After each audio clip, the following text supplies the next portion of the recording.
Now, we talked about this before for those that came earlier, discussion was about slave ships and my mother. And she mentioned that in 1796, they began to put into law the illegal importation of Africans as slaves.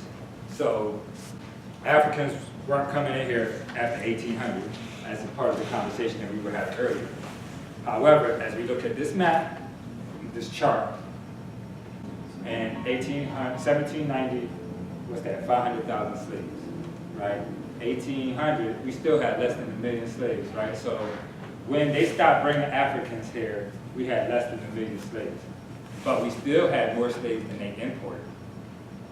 So that's another thought. They only imported 300,000, but here we already at 800,000. So 500,000 more slaves than y'all imported. Who is these slaves? Y'all not importing any more slaves. Y'all not importing any more Africans. You're not importing any more Africans. Like, what's going on? No more Africans. Well, wait a second. When slavery ended, it was 5 million slaves. But again, this ain't Africa, this ain't Africa, these ain't Africans, these ain't Africans, these ain't Africans. Not even half of these is Africans.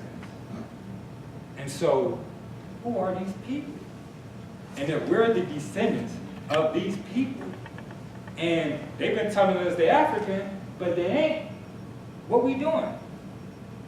Wow, and what y'all doing to us? Why y'all got us following something that's not really us?